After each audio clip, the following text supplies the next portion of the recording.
नमस्कार। गीता आईएएस में आपका ज़ोरदार स्वागत है। जैसे कि हम लोगों ने अभी 3 क्लासेस कंप्लीट कर ली है, पहला, दूसरा, तीसरा। पहले में हमने बात की कि इस विषय का नेचर क्या है, दूसरे में हमने कुछ इम्पोर्टेंट वर्ड्स पे बात की, और तीसरे में भी दो वर्ड्स पे बात करके हमने सीधा सिलेबस पे जंप किया। तो सिलेबस चल रहा है, स्टार्ट हो गया है। और ये जो अभी सामने जो दिख रहा है, ये पीडीएफ, पूरा पीडीएफ एक बल्क में पूरा पीडीएफ जो है उसका लिंक जो है डिस्क्रिप्शन में आपको मिल जाएगा। सारे पहली क्लास और दूसरे क्लास के डिस्क्रिप्शन पे नहीं मिलेगा, लेकिन तीसरे से पूरे ही जब तक वीडियोज आते रहेंगे उसके डिस्क्रिप्शन में लिंक होगा, आप जाके वहाँ से डाउनलोड कर लेंगे।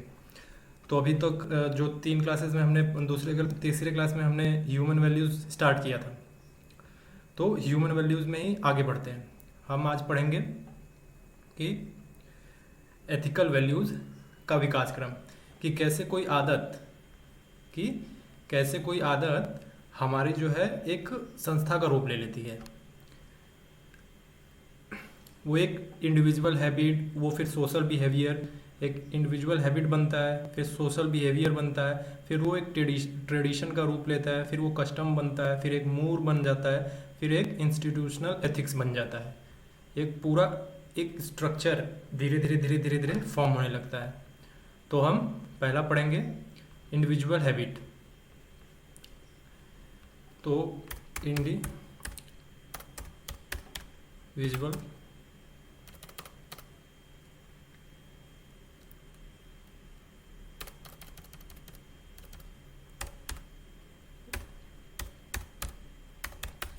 इंडिविजुअल हैबिट लिखने की ज़रूरत नहीं, ऑलरेडी लिखा हुआ है, बस समझना है मुझे, बस लेक्चर कंप्लीट करना है। यहाँ पे लिखा हुआ है इंडिविजुअल हैबिट। तो समझना ये है कि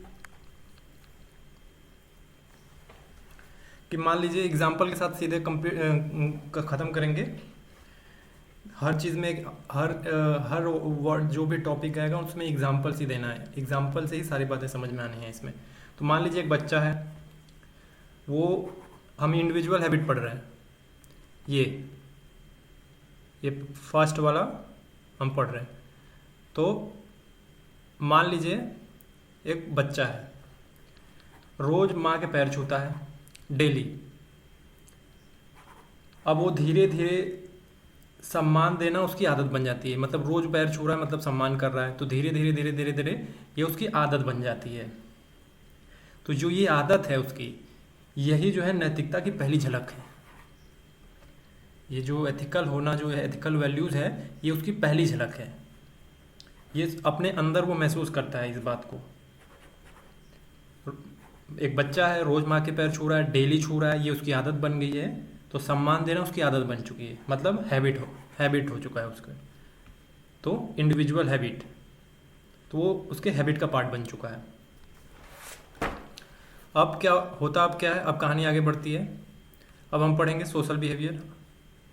अब होता क्या है कि जब माँ के पैर छूना, जब लोग माँ के अपने पैर छूते हैं, जब बहुत सारे लोग जो है ये आदत बना लेते हैं अपनी, सब आप कर रहे हैं, आपको देखा हो किसी ने, फिर पड़ोसी भी स्टार्ट किया, फिर धीरे धीरे उसके पड़ोसी ने, फिर धीरे धीरे बहुत सारे लोग एक मास लेवल पे सारी चीज़ें, सभी लोग अपने बड़ों का सम्मान करना स्टार्ट कर दिए।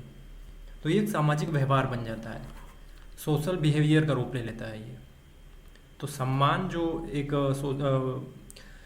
जो ह्यूमन वैल्यू है, वो एक सामाजिक व्यवहार बन जाता है, सोशल बिहेवियर बन जाता है। तो उदाहरण के लिए, जब बड़ों का पैर छूना एक सामान्य व्यवहार बन जाता है, अब ये सिर्फ आदत नहीं होती, अब आपसे ये अपेक्षा होती है सोशल बिहेवियर में, ये आदत नहीं रहती, अब हैबिट से एक कदम आगे बढ़ चुका है, ये सोशल बिहेवियर बन चुका है। तो सोशल बिहेवियर में आपसे ये एक अपेक्षा की जाती है कि आप बड़ों को सम्मान करेंगे। यहाँ पे मैं केवल एक ह्यूमन वैल्यूज ले रहा हूँ, सम्मान, रिस्पेक्ट। ऐसे बहुत सारे ह्यूमन वैल्यूज हैं जो इसी क्रम में इवॉल्व हुए हैं। तो ये दूसरा चरण था कि कैसे एक हैबिट जो है ह्यूमन बिहेवियर बन चुका है, या सोशल बिहेवियर बन चुका है, सॉरी। तो अब हम तीसरा पढ़ेंगे, ये अब देख रहे हैं कि कोई ह्यूमन वैल्यू इवॉल्व हो रहा है। तो पहला हुआ इंडिविजुअल का हैबिट, दूसरा सोशल बिहेवियर में वो आया, अब वो ट्रेडिशन बनेगा। ये ट्रेडिशन पढ़ेंगे अब हम, वो ट्रेडिशन बनेगा। ट्रेडिशन में क्या होता है, जब ये सामाजिक व्यवहार जो है एक पीढ़ी से दूसरे पीढ़ी में चलता है। आप आए, आपका बच्चा आया, आपके बच्चे का बच्चा आया, उसके बच्चे का बच्चा आया, और ये पीढ़ी दर पीढ़ी चल रहा है ये व्यवहार। तो ये एक परंपरा बन जाती है कि सम्मान करना है। एग्जाम्पल के लिए दिवाली पे साफ सफाई होती है, सब पूजा करते हैं, उसके बाद क्या करते हैं, अपने माता पिता के पैर छू के सम्मान करते हैं, उनका आशीर्वाद लेते हैं, बेसिकली सम्मान करते हैं उनका। तो ये एक परंपरा बन गई। तो ये जो परंपरा करती क्या है, ये ट्रेडिशन का काम है कि जो ह्यूमन वैल्यू है, जो सम्मान रिस्पेक्ट वाला जो वैल्यू है, उसको स्टेबल करना, उसको स्थायित्व देना। वो ह्यूमन वैल्यूज को स्टैब्लिश करती है ट्रेडिशन। हम ऐसा करते हैं, ये जो परंपराएं हम फॉलो करते हैं, हम क्यों करते हैं ऐसा, क्योंकि हमारे बुजुर्ग करते थे। तो हमने इंडिविजुअल हैबिट पढ़ा कि वो अपने इंडिविजुअल के हैबिट पे रहता है, फिर वो उसको सोशल बिहेवियर में आता है, फिर सोशल बिहेवियर एक ट्रेडिशन बन जाता है। जब लंबे टाइम तक ये चलता रहता है तो वो एक ट्रेडिशन बन जाता है। अब हम पढ़ेंगे कस्टम। ये चौथा चरण है उसका, कि कैसे एक ह्यूमन वैल्यू इवॉल्व होते होते एक संस्था का रूप ले लेता है। मैं सम्मान वाला टॉपिक पढ़ के चल रहा हूँ एक, ताकि उसको दिखा सकूँ वो कैसे वो एक संस्था का रूप या एक लॉ बन जाता है। चौथा है कस्टम। ये कस्टम प्रथा या रूढ़ियाँ या रिवाज कह लीजिए, ये कस्टम। तो कस्टम में क्या होता है, जब हमारा जो ट्रेडिशन यानी परंपरा होता है, उस पर सामाजिक दबाव आने लगता है या अनिवार्य बना दिया जाता है कि तुम्हें ये करना ही पड़ेगा, तुम्हें बड़ों का सम्मान करना ही पड़ेगा। ये अनिवार्यता लाती है, कह सकते हैं ट्रेडिशन का एक एडवांस वर्जन, एडवांस लेवल पे चला जाता है। तो अनिवार्यता बन जाती है, आप पे सोशल प्रेशर आता है। अगर आप कहीं चार लोगों के बीच में खड़े हैं, आपके पिताजी, मान लीजिए आपके पिताजी आपको कहीं ले जाते हैं, आपको किसी घर के परिवार में, तो बहुत सारे मेहमान हैं, आपने किसी का पैर वैर छुआ नहीं, खड़े होकर हेलो हाय कर दिया, तो पिताजी ने आपको घूर के देखा, तो आप समझ गए कि पैर छूना पड़ेगा। तो आपके ऊपर प्रेशर आ गया कि भाई पैर तो छूना पड़ेगा, तो आप पैर छूते हैं। तो ये कस्टम उसका ट्रेडिशन का इंटेंसिटी बढ़ाने वाली बात है। जैसे शादी में देखते होंगे आप, लड़की का कन्यादान करना जरूरी समझा जाता है, मेहमान को बिना चाय पानी के नहीं भेजना, ये प्रथा बन चुकी है पूरी, कि मेहमान आएंगे तो चाय पानी पिलाना पड़ेगा, शादी होती है तो कन्यादान करना पड़ेगा, ये कस्टम बन चुका है।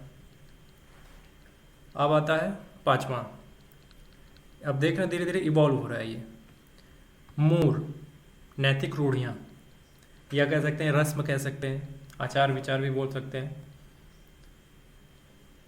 जब इसमें क्या मूर क्या होता है बेसिकली, जब इसमें हाई इंटेंसिटी मतलब नैतिकता का गहरा रंग चढ़ जाता है, इंटेंसिटी ज़बरदस्त होती है इसकी। एग्जाम्पल के लिए एग्जाम्पल लेंगे तुरंत एक, जैसे माता पिता से अपनी ऊंची आवाज़ में बात करना, उन पे हाथ उठाना, उनको पीटना, ये पाप या गलत माना जाता है। समाज में देखा ही होगा आप लोगों ने, पाप और गलत माना जाता है। ये एक मूल नैतिक सिद्धांत बन जाते हैं। ये कह सकते हैं कि ये ट्रेडिशन, कस्टम और मूर जब तीनों को एक लाइन में रखेंगे ना, तो कस्टम जो ट्रेडिशन है ऊपर जाएगा, फिर कस्टम नीचे आएगा, फिर कस्टम के नीचे मूर आएगा। मतलब इंटेंसिटी, ये आप जो एरो होता है उसको नीचे की तरफ लाएंगे, इसका मतलब है कि इसकी इंटेंसिटी बढ़ रही है। या फिर उल्टा कर लीजिए कि मूर सबसे ऊपर रखिए, बीच में कस्टम रखिए, फिर नीचे ट्रेडिशन, फिर एरो को ऊपर रखिए और ऊपर ले जाते हुए दिखाइए कि इंटेंसिटी लिखिए, मतलब इंटेंसिटी बढ़ रही है। ये उसी का रूप है मूर, जब इंटेंसिटी हाई हो जाती है। और मान लीजिए अपने जो नॉर्म बने हुए हैं कि माता पिता की इज्जत करनी चाहिए, उनको पीटना नहीं चाहिए, इस तरीके का अगर कोई ऐसा करता है, इसका उल्लंघन करता है, तो समाज उसे नैतिक रूप से गलत मानने लगता है। भले वो कानूनी रूप से गलत ना हो, लेकिन उसको समाज जो है नैतिक रूप से गलत मानने लगते हैं। ये मूर है, नैतिक रूढ़ियाँ। अब आएगा कि संस्थागत रूप कैसे ले लेता है, इंस्टीट्यूशनल फॉर्म। अब ये जो रिस्पेक्ट वाला है वो इंस्टीट्यूशनल फॉर्म कैसे ले लेता है, संस्थागत रूप कैसे संस्था में फॉर्म होगी। ये एग्जाम्पल लेंगे। इंस्टीट्यूशनल फॉर्म का मतलब ये है कि जब कोई ह्यूमन वैल्यू है उसे कानूनी रूप दे दिया जाता है, या ऑर्गेनाइज एक स्ट्रक्चर बन जाता है, उसे लॉ के रूप में फॉर्म कर दिया जाता है। उदाहरण के लिए माता पिता का जो सम्मान है वो बना रहे, इसके लिए जो है एक लॉ है, माता पिता और वरिष्ठ नागरिकों का भरण पोषण तथा कल्याण अधिनियम 2007, इंग्लिश में maintenance and welfare of the parents and senior citizen act 2007। अब ये क्या है, जो वो सम्मान जो मैं शुरू से बता रहा था ना कि इंडिविजुअल के हैबिट पे था, फिर सोशल बिहेवियर बना, फिर ट्रेडिशन बना, फिर कस्टम बना, फिर मूर बना, फिर उसके बाद क्या आ गया, इंस्टीट्यूशनल फॉर्म आ गया। तो उसी रिस्पेक्ट को जो है बनाए रखने के लिए लॉ ला दिया गया। वृद्धाश्रम बनते हैं कि अगर कोई कुछ ऐसा हो जाता है तो उनका सम्मान बना रहे, उसके लिए वृद्धाश्रम बन जाते हैं बहुत सारे। तो ये एग्जाम्पल्स हैं। तो आपने देखा कि कैसे एक इंडिविजुअल हैबिट एक इंस्टीट्यूशनल फॉर्म ले लिया। इंडिविजुअल हैबिट यहाँ पे अपनी एक माता पिता का सम्मान कर रहा था, उसके हैबिट के लेवल पे था, उसी को देख के ये सोशल बिहेवियर में आ गया, बहुत लोग ऐसा करने लगे, फिर ये ट्रेडिशन बन गया, परंपरा बना, एक पीढ़ी से दूसरी पीढ़ी में गया कि माता पिता का सम्मान करना चाहिए। फिर ये कस्टम बना, मतलब उसकी जब कोई ऐसा त्यौहार वगैरह आता है या उत्सव होता है तो हम अपने माता पिता का सम्मान करते हैं। आपने ये भी सुना होगा मदर्स डे, फादर्स डे, तो ये कस्टम। फिर उसकी इंटेंसिटी जब बहुत ज़्यादा बढ़ती है तो मूर, मतलब नैतिक रूप से समाज गलत मानता है अगर आपने कुछ गलत कर दिया, तो इस तरीके का सम्मान नहीं किया, बदतमीज़ी की, तो ये मूर में आता है। फिर इंस्टीट्यूशनल फॉर्म क्या है, उसको लॉ बना देना उस पर कि आपको करना ही पड़ेगा, आपको सम्मान करना ही पड़ेगा। अब आप करेंगे तो आपको एक तो समाज के रूप में गलत माने ही जाएंगे, अब कानूनी रूप से भी गलत माने जाएंगे। तो ये हुआ individual habit, social behaviour, tradition, custom, mores, institutional ethics. इसी क्रम में आपको ये नोट्स मिल जाएंगे, नोट्स ऑलरेडी आप डिस्क्रिप्शन में लिंक मिल जाएगा, आप वहाँ से डाउनलोड कर लेना। यही तरीका होगा पूरा, कैसे एक ह्यूमन वैल्यू जो है एक इंडिविजुअल हैबिट से स्टार्ट होके एक इंस्टीट्यूशनल फॉर्म कर लेता है। तो समझ में आ गया होगा, व्यक्तिगत आदत, सामाजिक व्यवहार, परंपरा, रूढ़ियाँ और चलन, नैतिक रूढ़ियाँ और संस्थागत रूप। एक बार फिर से रिपीट कर देता हूँ, individual habit, social behaviour, tradition, custom, mores और इंस्टीट्यूशनल फॉर्म। सब समझ में आया होगा। एग्जाम्पल्स दिए हैं, इसमें लिखा भी हुआ है, इसमें अलग से एग्जाम्पल्स दिए हैं और इसमें भी बहुत सारे एग्जाम्पल्स हैं। एग्जाम्पल से ही शब्दों को समझ लेना है। जैसे अभी मैं इंस्टीट्यूशनल फॉर्म को और एक्सप्लेन करूँ तो आपने संविधान पढ़ा ही होगा कि हम भारत के लोग भारत को एक संपूर्ण प्रभुत्व संपन्न समाजवादी पंथ निरपेक्ष लोकतंत्रात्मक गणराज्य बनाने के लिए ऐसा पढ़ते होंगे। तो उसमें एक वर्ड आता है प्रियम्बल में, समानता, स्वतंत्रता। तो समानता भी एक टाइम पे जो है एक इंडिविजुअल की हैबिट रही होगी कि वो मानता होगा कि नहीं समानता होनी चाहिए। डॉक्टर भीमराव अंबेडकर को आप याद करेंगे तो उसमें है ना, वो बार बार समानता पे जोर देते थे, छुआछूत से दूर कहते थे ये ठीक नहीं है हमारे लिए। तो वो उसको अब ये जो स्ट्रक्चर मैंने बताया ना कि इंडिविजुअल हैबिट, सोशल बिहेवियर, उसके बाद जो है कस्टम, ट्रेडिशन, फिर कस्टम, फिर मूर, फिर इंस्टीट्यूशनल फॉर्म पे लाएंगे तो आपको प्रियम्बल में वो सारी चीज़ें दिखने लगेंगी। समानता मानते होंगे, समानता छुआछूत ना हो, इसका सीधा सा मतलब ये है कि समानता होनी चाहिए। डॉक्टर भीमराव अंबेडकर ये मानते थे, तो वो इंडिविजुअल हैबिट थी उनकी। फिर धीरे धीरे लोगों ने भी माना कि हाँ ऐसा तो होना चाहिए, तो फिर ये ट्रेडिशन बना होगा। फिर उसके बाद कस्टम, फिर सीधे धीरे धीरे वो आप देखेंगे कि ये प्रियम्बल में दिखने लगेगा, समानता, फिर फ्रीडम, फिर न्यायपालिका में निष्पक्षता होनी चाहिए, ये भी इसकी भी लंबी लड़ाई है। सेम इसी स्ट्रक्चर के ये टूल है जो मैंने अभी बताया ना, ये टूल है समझने के लिए कि कोई भी जो ह्यूमन वैल्यू है कैसे इवॉल्व होती है और कैसे वो संस्था का रूप ले लेती है। शिक्षा में सेवा भावना, ट्रस्टीशिप, सब इसी क्रम से आए हैं बाहर। तो अब क्या हुआ, तो अब ये इंस्टीट्यूशनल फॉर्म जो है अब भावनात्मक सामाजिक अपेक्षा नहीं रहती है, बल्कि कानूनी और संवैधानिक जिम्मेदारी बन जाती है। अब वो समाज केवल सामाजिक जिम्मेदारी नहीं है कि आप समाज को ध्यान में रखेंगे, आपको लॉ को भी ध्यान में रखना होगा। गलती करेंगे तो आपको फिर अब ये यहाँ पे सज़ा भी मिल सकती है कि वो जो ह्यूमन वैल्यू है उसकी कितनी रिस्पेक्ट है, आप उसको भी मेंटेन करेंगे। अगर वो गलती होगी तो अब लॉ के अकॉर्डिंग को सज़ा मिलेगी। अब सवाल है कि अभी ये तो हो गया, ये समझ में आया होगा, एग्जाम्पल है। अगर थोड़ा भी अजीब सा लगा होगा, अगर आप इसमें ये नोट्स एक बार पढ़ेंगे तो आपको तुरंत पिक्चर क्लियर हो जाएगी दिमाग में। ये जो मैंने लिखा हुआ है ना, ये लिखा हुआ है ना, देसी कहानी, गांव का चौधरी का बेटा, यूपीएससी के लिए निष्कर्ष, गांव की मास्टर जी कहानी, ये ऐसे ही कहानी की तरह सारी चीज़ें दी गई हैं। नोट्स जो है बिल्कुल सिंपल एकदम बच्चों वाला रखा हुआ है। जैसे बच्चे आप कॉमिक्स बुक बचपन में पढ़ते होंगे ना, चाचा चौधरी वाला, तो जी बिल्कुल वैसे ही है। और जो एकेडमिक लैंग्वेज है वो भी है साथ में, आपको तुरंत दिमाग में क्लिक करेगा पढ़ते ही। तो अब जो ह्यूमन वैल्यूज़ है किस प्रकार के होते हैं, कहाँ काम आते हैं, इसका फोकस किस पर होता है, अब हम इस पर बात करेंगे। जैसे कुछ ह्यूमन वैल्यूज़ होते हैं जो यूनिवर्सल होते हैं, हर जगह अप्लाई होंगे। आप अगर मान लीजिए, शुरू करते हैं पहले, ये सार्वभौमिकता, यूनिवर्सैलिटी, ये जो ह्यूमन वैल्यू है ये सब जगह लागू होते हैं।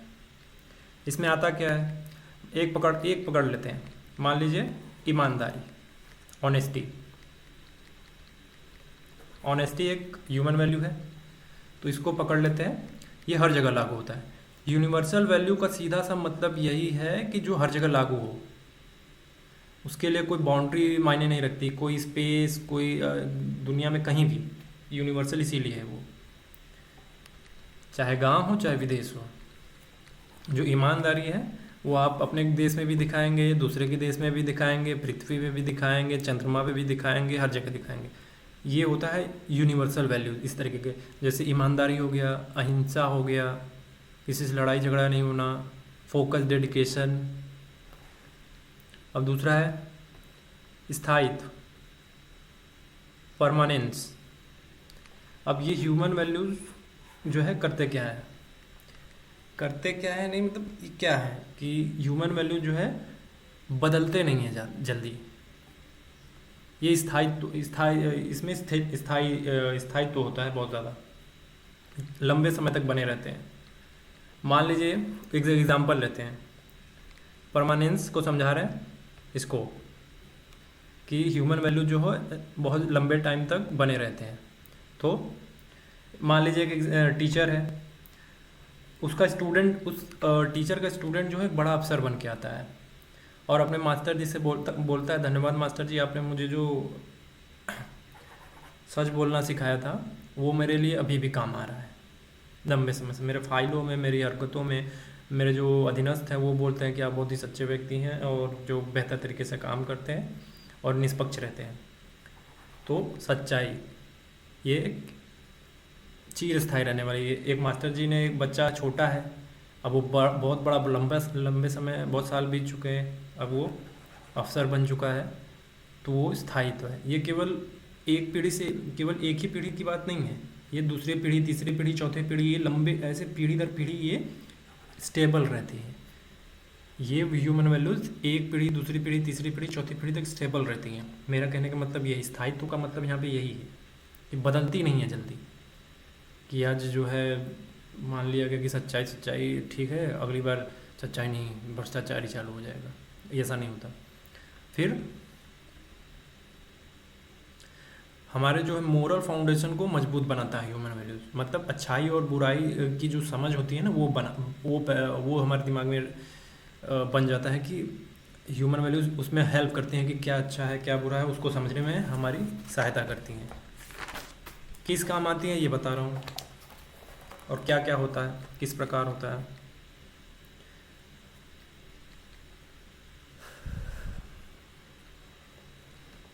तो अच्छाई और बुराई की समझ पैदा करता है। एग्जाम्पल के लिए सबसे फेमस एग्जाम्पल दूंगा गांधी जी वाला। जब नोआखली में दंगे चल रहे थे ना, तो उस दंगों को रुकवाने के लिए गांधी जी जो है अनशन कर बैठते हैं। आपने वो फिल्म देखी होगी, गांधी गांधी मूवी, जो 3 घंटे की है।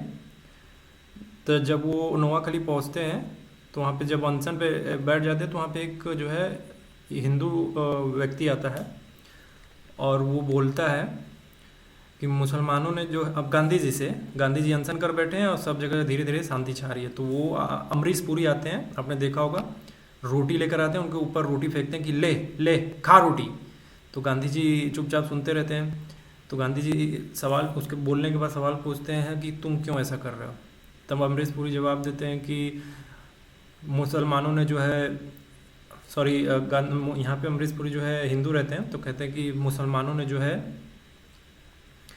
मेरे बच्चों को मार दिया, तो मैंने जो है एक मुसलमान बच्चे को भी मैंने मार दिया। तो गांधी जी उससे पूछते हैं कि तुम्हें इस बात का दुख है। तो अमरीश पुरी थोड़ा भावुक होकर रोने लगते हैं, कहते हैं हाँ दुख है। तो उसके बाद जो है उसके सर पे हाथ रख के अमरीश पुरी को बोलते हैं कि तुम जो है एक मुसलमान बच्चे को जो है गोद लो और उसको अपने बच्चे की तरह पालो। तो वहीं पे वो उन कह सकते हैं कि उसका हृदय परिवर्तन होता है, फूट फूट के रोने लगता है। तो उससे समझ में आता है अमरीश पुरी की कुछ ने गलत किया। तो उसके अंदर क्या हुआ, एक मोरल फाउंडेशन हुआ, अच्छाई और बुराई का समझ उसको हुआ। ठीक है, समझ में आया। यही एग्जाम्पल समझाना था मुझे, एग्जाम्पल से ये समझाना था कि मोरल वैल्यूज़ करते क्या है। फिर चौथे पे आते हैं आत्मा की आवाज़, linked with the conscience. Moral values जो है आत्मा से जुड़े होते हैं। बिल्कुल आपके अंदर जो भीतर, मैंने बताया था कंसाइंस क्या होता है ना, जो आपके अंदर अंतरात्मा की आवाज़ होती है, वैसा हमारे कंसाइंस को मजबूत करते हैं, और ह्यूमन वैल्यूज़ हमारे कंसाइंस को मजबूत करते हैं। एग्जाम्पल के लिए आप एक एग्जाम्पल और लीजिए फिल्म का, सबसे फेमस फिल्म सबको पता होगा, स्पाइडरमैन, जो एकदम फर्स्ट में आई थी स्पाइडरमैन मूवी, आपने देखी होगी। तो स्पाइडरमैन जो है उसमें एक डॉक्टर ऑक्टोपस होता है, जो ट्रिटियम से उसने एक आर्टिफिशियल सन बनाया होता है। अब उसमें कुछ टेक्निकल फॉल्ट हो जाता है, जिसकी वजह से आर्टिफिशियल सन में कुछ टेक्निकल फॉल्ट हो जाता है, जिसकी वजह से सारा शहर तबाह होने लगता है धीरे धीरे। तो स्पाइडरमैन दौड़ के जाता है, उससे बोलता है डॉक्टर ऑक्टोपस से कि हेल्प करिए, नहीं तो पूरा शहर तबाह हो जाएगा। तो डॉक्टर ऑक्टोपस के जो बाजू थे ना अगल बगल से मशीन वाले, उसके कान पे चिल्लाते, तो वो डॉक्टर ऑक्टोपस अंदर से उससे लड़ रहा होता है कि नहीं नहीं स्पाइडरमैन सही बोल रहा है। तो उसके अंदर से आवाज़ आती है कि जो है सुरक्षा करनी ज़रूरी है। जो सुरक्षा, जो ह्यूमन, एक सुरक्षा जो एक वैल्यू है, वो हावी हो जाता है उसके कंसाइंस पे। तो कंसाइंस उसका बोलता है नहीं सच में ये गलत हो रहा है। तो उसके बाद अब डॉक्टर ऑक्टोपस जो है उसको आर्टिफिशियल सन को लेकर पानी के अंदर डूब जाता है, जिससे सब कुछ ठीक हो जाता है। तो यहाँ पे क्या है, ये तो यही है लिंक विद आत्मा की आवाज़ से जुड़ाव, लिंक विद द कंसाइंस, यही समझाना था। समझ में आया? ये एग्जाम्पल से समझ में आया कि कैसे या ह्यूमन वैल्यू जो आत्मा से जुड़े होते हैं। सुरक्षा एक ह्यूमन वैल्यू है, उसने जो है अंदर की आवाज़ सुनी, फिर उसने जो है आर्टिफिशियल सन, डॉक्टर ऑक्टोपस जो है आर्टिफिशियल सन को लेके पानी में डूबता है और सबको बचाता है। पांचवा है, ये इंस्पायरिंग और ट्रांसफॉर्मेशनल होता है। जो ह्यूमन वैल्यू है वो प्रेरणा देता है, लोगों को शक्ति देता है। ये लोगों के व्यवहार को बदल सकता है। मान लीजिए एक एग्जाम्पल और, इसको भी एग्जाम्पल से, तुरंत एग्जाम्पल से समझना है कि मान लीजिए गांव में एक शराबी पीता था, पीता नहीं था, फादर था, एक शराब पीता था खूब। तो उसका बेटा जो है काम करता था, बहुत ज़्यादा मेहनत करता था। तो पिता को उसको लगता था कि किसी मल्टीनेशनल कंपनी में काम करता है और क्योंकि शर्ट पैंट साफ सुथरा पहन के जाता था पिताजी के सामने, तो पिताजी को लगता था कि चलो ठीक है, कोई बेहतर जगह काम करता। पिताजी पी के एकदम मस्त धुन में रहते थे हमेशा। पिताजी ने एक दिन देखा जो है कि इसका बच्चा जो है न किसी मल्टीनेशनल कंपनी में काम नहीं करता है, ये एक मैनुअल स्कैवेंजिंग का काम करता है, कूड़ा ढोता है। समझ रहे हैं? ये नाले में उतरता है, नाला साफ करता है, ये देख लेते हैं उसके पिताजी। और इनके पिताजी को इतनी ग्लानि होती है कि मेरा बच्चा जो है पाई पाई रुपया जोड़ के जो है घर में ला रहा है और मैं उसका शराब पी जा रहा हूँ।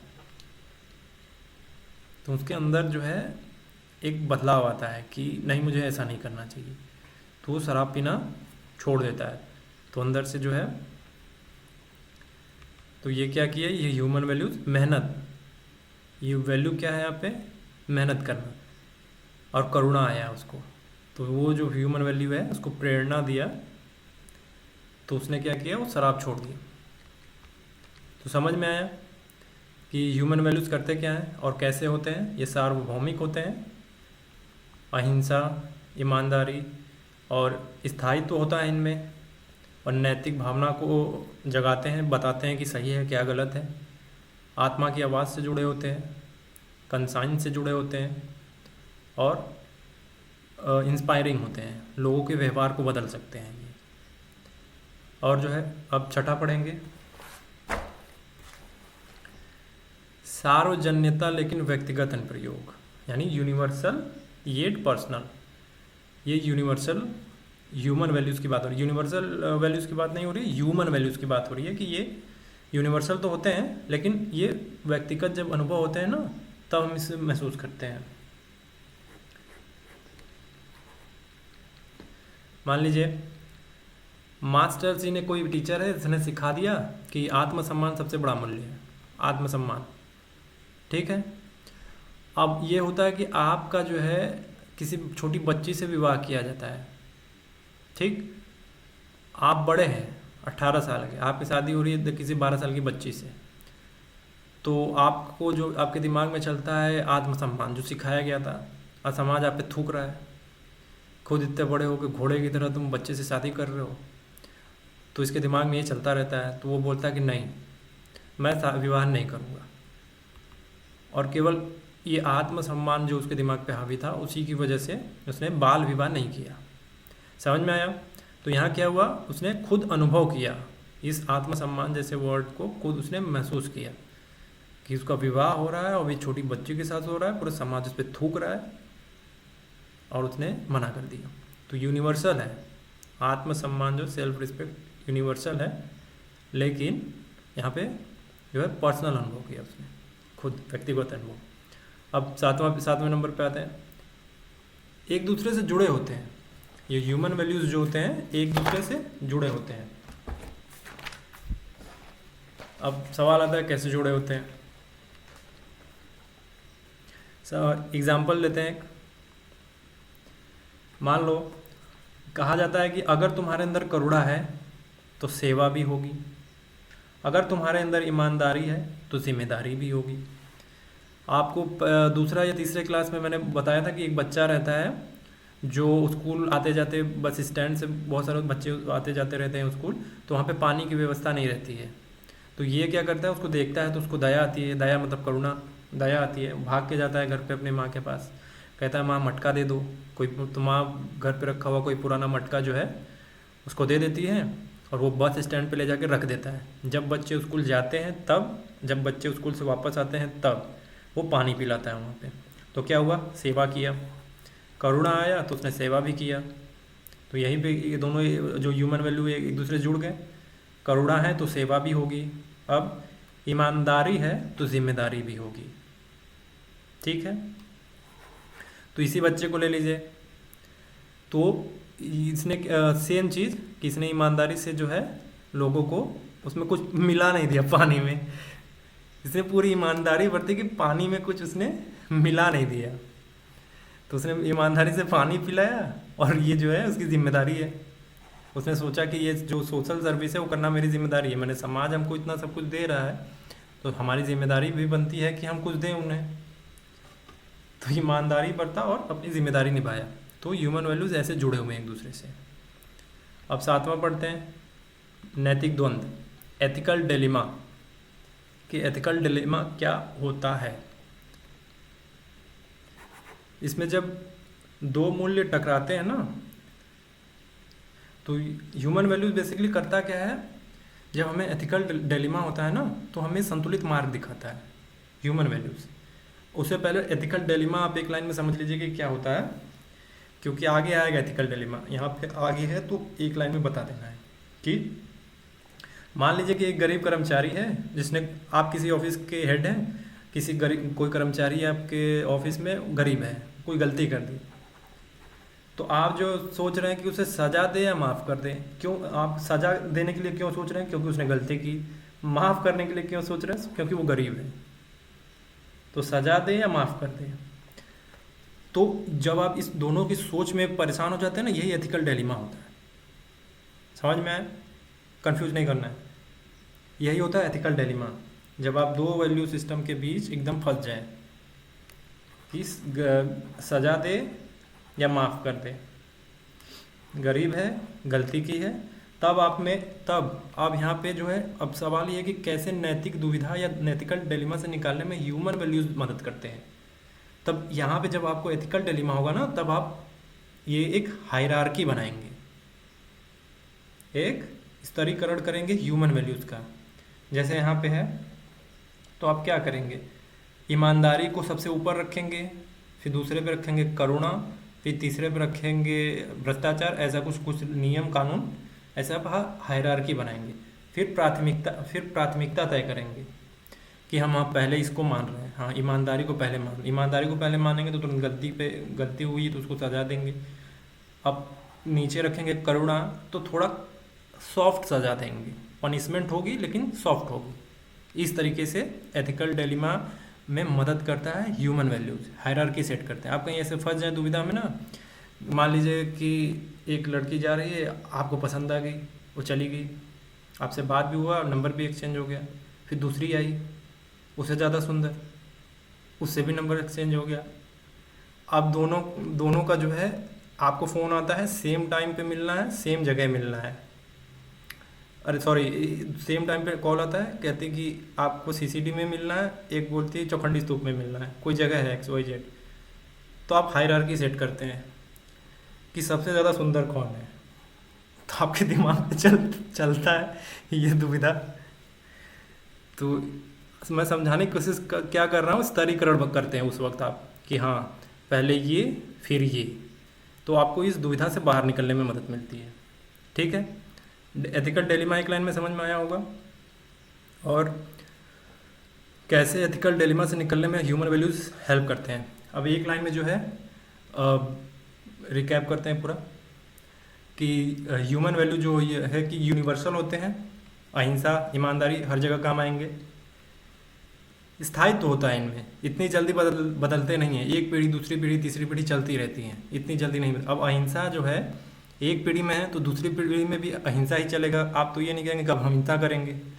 तीसरा, आपके नैतिक भावना को जो है समझाता है कि अच्छा क्या है, बुरा क्या है, आत्मा की आवाज़ से जुड़ जाता है, आपके भीतर तक पहुंच के आपको कॉन्साइंस के लेवल पे समझाता है। ह्यूमन वैल्यूज़ इंस्पायर करता है, किसी के व्यक्तित्व को बदल देने के लिए। ह्यूमन वैल्यूज़ यूनिवर्सल है, लेकिन इसको पर्सनल अनुभव से सीखते हैं लोग। अहिंसा, ठीक है, अहिंसा मतलब क्या, लेकिन जब वो कहीं ऐसे सिचुएशन में फंस जाते हैं, जब शांति से लोगों से बातचीत करके हल निकालते हैं, तब समझ में आता है कि नहीं, अहिंसा सबसे बड़ा वैल्यू है। तो ह्यूमन वैल्यू है वो, तो पर्सनली अनुभव किया, एक दूसरे से जुड़े होते हैं। अभी एग्जांपल लिया था बच्चे वाला, करुणा आया, भाग के गया, तो करुणा है तो सेवा भी होगी। एथिकल डिलेमा अभी बताया कि जब दो वैल्यू सिस्टम के बीच समझ नहीं पाते, आप द्वंद्व में फंस जाते हैं कि ये करे कि ये करे, तो वो एथिकल डिलेमा होता है। अब उससे बाहर निकलने की ह्यूमन वैल्यूज़ कैसे हेल्प करती हैं, आप हायरार्की सेट करते हैं, स्तर बनाते हैं, पहला ये, दूसरा ये, तीसरा ये, फिर उसके बाद उसी हिसाब से काम करते हैं। तो ये हुआ एथिकल डिलेमा, तो समझ में आए सातों। अब हम स्टार्ट करेंगे। ह्यूमन वैल्यूज़ की 4 परतें होती हैं, उसको मोटा मोटा ये आपको सिलेबस ह्यूमन वैल्यूज से जुड़ा हुआ है, तो आपको पता होना चाहिए कि पहली सीढ़ी क्या है, दूसरी सीढ़ी आपके व्यक्तिगत तौर पर पहली सीढ़ी क्या है, दूसरी सीढ़ी, तीसरी सीढ़ी, चौथी सीढ़ी, चार चार पायदान है एक तरीके का। तो कहानी की तरह से एक एग्जांपल लेके समझेंगे कि सर्वाइवल वैल्यूज पहले पढ़ेंगे हम, मतलब जीवन के लिए जरूरी मूल्य क्या है, आपके लाइफ के लिए कौन सी वैल्यू सबसे ज़रूरी है आपके लिए पर्सनल लेवल पे, सर्वाइवल वैल्यूज पढ़ेंगे अब। एक एग्जांपल लेते हैं, मदर इंडिया मूवी आप लोगों ने देखी होगी, बिरजू लाला आई गवा बिटुआ, वो वाला मूवी। तो मैं बताना ये चाहता हूँ कि मान लीजिए कि मदर इंडिया मूवी है, एक समय आपने एक सीन देखा होगा, उसमें बाढ़ आ जाता है, खूब दूर दूर तक बाढ़ का पानी फैला रहता है। बिरजू की माँ बिरजू को बचाने के लिए कंधे पे सीढ़ी लग के पानी के अंदर डूबी रहती है। तो जब पानी का बाढ़ जब सूखता है, थोड़ा पानी कम होता है, तो अपने बच्चों को खिलाने के लिए बिरजू की माँ जो है कीचड़ से जो है सूरन सूरन समझते होंगे, कोई समझ लीजिए एक XYZ कोई वेजिटेबल उखाड़ के लाती है, उसको पकाती है, अपने न खाकर अपने बच्चों को पहले खिलाती है, ठीक है, अपने न खाकर पहले अपने बच्चों को खिलाती है। यही है सर्वाइवल वैल्यूज़, यही है सर्वाइवल वैल्यूज़। अब इस सर्वाइवल वैल्यूज़ में क्या है कि माता पिता जो है अपने बच्चों की रक्षा करते हैं और खुद को भी बचाते हैं, यह है सर्वाइवल वैल्यूज़। अब यहाँ पे मूल्य क्या है, सुरक्षा, अपने बच्चों की सुरक्षा, मूल्य है, वैल्यू है सुरक्षा। समझ में आया?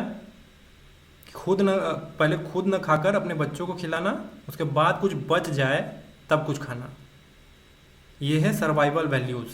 सर्वाइवल वैल्यूज़ में क्या है, सिक्योरिटी, सुरक्षा। और दूसरा है सोशल वैल्यू, समाज के लिए जरूरी मूल्य, सोशल वैल्यू, समाज के लिए क्या जरूरी मूल्य है।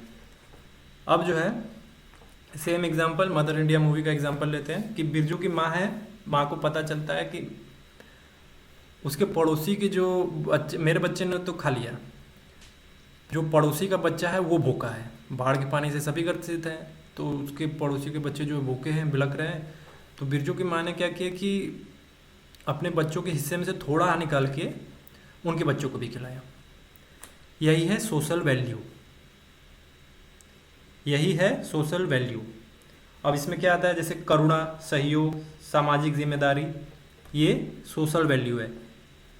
बिरजू की माँ को जो है पता चला कि पड़ोसी के बच्चे जो है भूखे हैं, अपने बच्चों के हिस्से से कुछ निकाल के कुछ उनको दिया।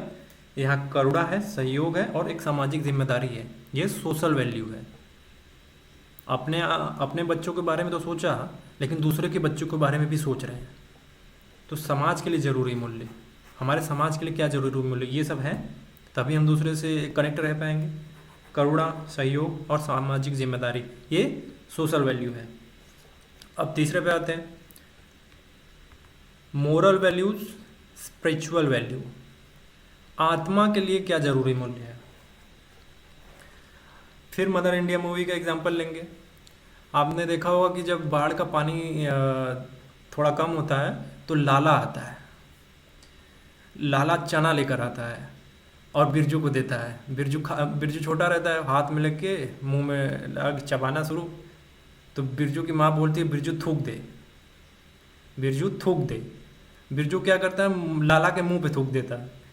तो और कहते हैं बिरजू की माँ बोलती हैं कि हमें ऐसे नीच लोगों के दिए हुए खाना नहीं खाना। तो यहाँ यही जो है मोरल वैल्यूज़ है। मतलब यहाँ पे मोरल वैल्यूज़ क्या निकल रहा है कि जो बिरजू की माँ है वो आत्म संयम रख रही हैं और आत्मसम्मान जो है बनाए रख रही हैं अपना। यहाँ पे आत्मसंयम और सत्यनिष्ठा और ईमानदारी जो है ये मूल्य है, ये मोरल वैल्यूज है। जो उनकी अंतर आत्मा जो है, उनकी आत्मा जवाब नहीं दे रही है, उनको संतुष्टि नहीं मिल रही है कि मैं किसी का एहसान क्यों लूँ। तो ये है मोरल वैल्यूज कि मर जाएंगे लेकिन अपने पैसों से खाएंगे, किसी के दिए हुए एहसान पे नहीं टिकेंगे।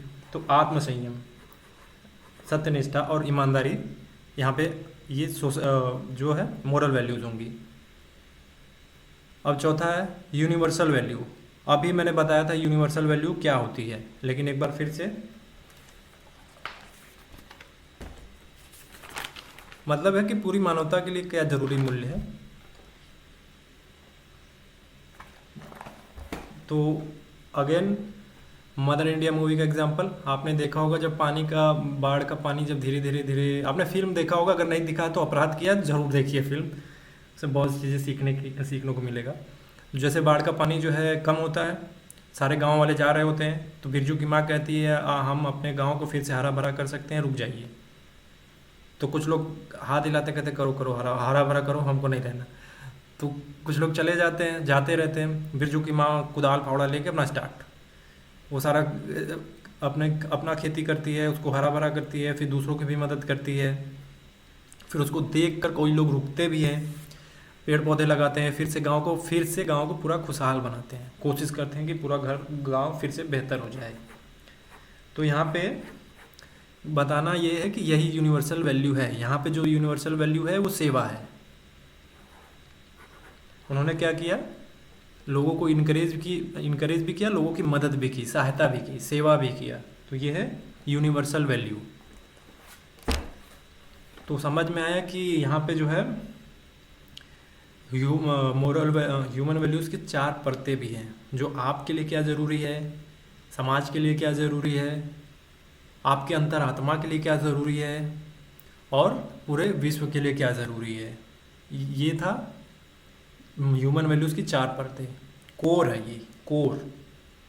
ये सारे ह्यूमन वैल्यूज़ भले फेल हो जाएंगे, ये फेल नहीं होना चाहिए, ये कोर है। जैसे एक आप पृथ्वी का internal structure of the earth geography में पढ़ते हैं ना, ये है, एक सेकेंड, ये एक सेकेंड दूसरा पेज ले लेते हैं। यहाँ ये एक,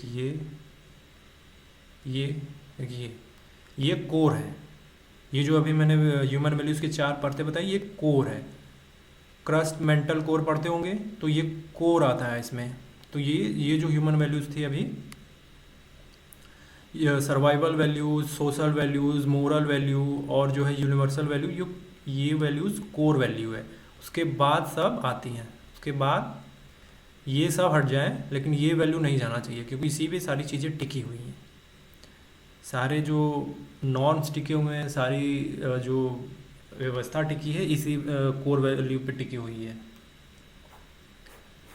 तो यहाँ पे बिरजू की माँ ने किया क्या, खुद को और बच्चों को बचाया, सर्वाइवल वैल्यूज़, दूसरों की मदद की, सोशल वैल्यूज़, आत्मसंयम रखा, मोरल वैल्यूज़, फिर से समाज को सिखाया भी, यूनिवर्सल वैल्यूज़, कि अपने गांव को छोड़ के मत जाओ, जिस जन्मभूमि में पैदा हुए उसकी सेवा करो। तो यूनिवर्सल वैल्यूज़, ठीक। तो इसमें एक लाइन में जो अगर हम बोलना चाहें ना, कि जैसे जैसे व्यक्ति की चेतना विकसित होती है, वह जीविका से उठकर समाज, आत्मा और फिर संपूर्ण मानवता की सेवा की ओर आगे बढ़ता है।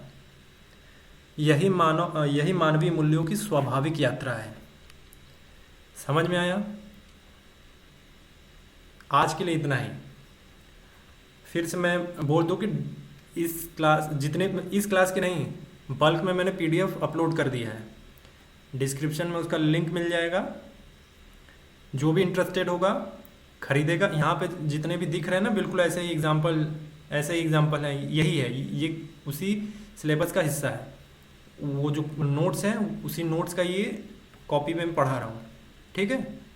तो आपको ठीक लगे तो आप खरीदिए, ठीक न लगे तो दूसरों को भी बोलिए कि मत खरीदना, ये ठीक नहीं है। ऐसा तो होगा कि नहीं, ठीक नहीं होगा। आप पढ़ेंगे तो आपको तुरंत समझ में आएगा, कि क्लिक करेगा आपके दिमाग में, तुरंत सारी चीज़ें क्लिक कर जाएंगी।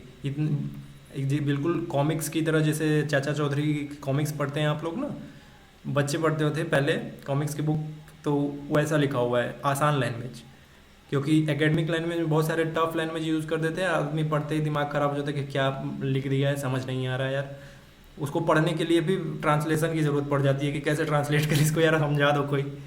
तो उससे भी आसान लैंग्वेज, लेकिन एकेडमिक लैंग्वेज का, एकेडमिक का जो वर्ड्स होते हैं ना, जैसे एथिकल डिलेमा, नैतिक द्वंद, ये एकेडमिक लैंग्वेज। अब एक लाइन पढ़ेंगे एथिकल डिलेमा क्या होता है, आप कंफ्यूज हो जाएंगे कि एथिकल डिलेमा क्या होता है। यहाँ पे एक दो लाइन में एग्जाम्पल, एग्जाम्पल ही एग्जाम्पल, मतलब जितने आपके सर पे बाल नहीं होंगे उससे ज़्यादा एग्जाम्पल दिए हुए हैं, एग्जाम्पल्स ही एग्जाम्पल्स।